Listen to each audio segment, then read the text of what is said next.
விநாயகர் சதுர்த்தியை முன்னிட்டு 380 கணபதி சிறப்பு ரயில்கள் இயக்கப்படுவதாக ரயில்வே அறிவித்துள்ளது.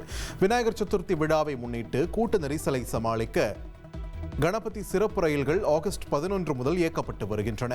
பண்டிகை நெருங்கும் போது சேவைகள் படிப்படியாக அதிகரிக்கப்படும் என்று தெரிவிக்கப்பட்டுள்ளது. கடந்த 2023ஆம் ஆண்டில் 305 கணபதி சிறப்பு ரயில்கள் இயக்கப்பட்ட நிலையில் 2024ஆம் ஆண்டில் இந்த எண்ணிக்கை 358ஆக அதிகரித்தது. இந்நிலையில் இந்த ஆண்டு விநாயகர் சதுர்த்தியை முன்னிட்டு 380 கணபதி சிறப்பு ரயில்களை இயக்க ரயில்வே முடிவு செய்துள்ளது. மத்திய ரயில்வே அதிகபட்சமாக 296 ரயில் சேவைகளை இயக்க உள்ளது. மேற்கு ரயில்வே 56 சிறப்பு ரயில்களையும், கொங்கன் ரயில்வே 6 சிறப்பு ரயில்களையும், தென்மேற்கு ரயில்வே 22 சிறப்பு ரயில்களையும் இயக்கும் என்று கூறப்பட்டுள்ளது. இயக்கப்படும் சிறப்பு ரயில்களின் விரிவான அட்டவணை IRCTC வலைதளம், ரயில் ஒன் செயலி மற்றும் கணினிமயமாக்கப்பட்ட BRS ஆகியவற்றில் கிடைக்கும் என்று ரயில்வே தெரிவித்துள்ளது.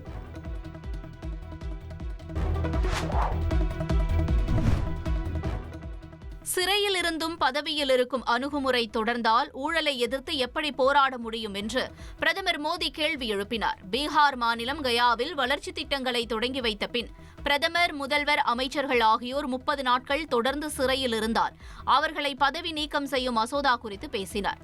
ஒரு அரசு ஊழியர் 50 மணி நேரம் சிறையில் அடைக்கப்பட்டார். அவர் தானாகவே வேலை இழக்கிறார் என்று தெரிவித்த பிரதமர் மோடி, ஆனால் பிரதமர், முதல்வர், அமைச்சர் ஆகியோர் சிறையில் இருந்தும் அரசு பதவியை அனுபவிக்க முடியும் என்ற நிலை இருப்பதாக கூறினார்.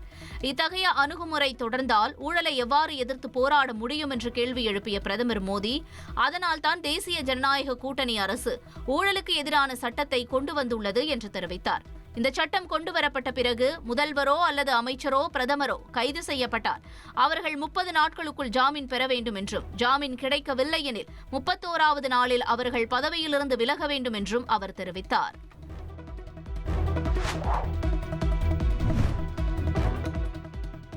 வாக்குத் திருட்டு விவகாரத்தில் காங்கிரஸ் கட்சியின் பதிவை ரத்து செய்ய உத்தரவிடக் கோரி உச்சநீதிமன்றத்தில் பொதுநல மனு தாக்கல் செய்யப்பட்டுள்ளது.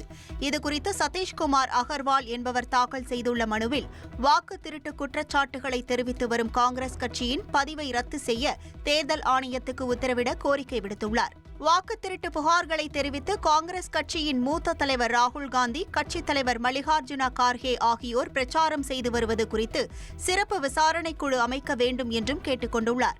இந்த மனு விரைவில் விசாரணைக்கு வரும் என எதிர்பார்க்கப்படுகிறது. குடியரசுத் தலைவர் திரௌபதி முர்முவை மரியாதை நிமித்தமாக விண்வெளி வீரர் சுபான்ஷு சுக்லா சந்தித்தார்.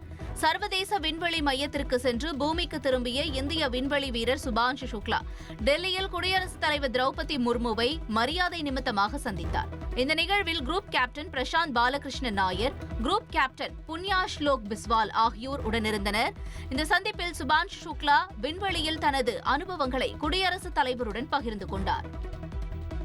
உங்கள் தந்திவன் தொலைக்காட்சியில் கணபதியே வருவாய் தினமும் காலை 7 மணிக்கு காணத் தவறாதீர்கள்.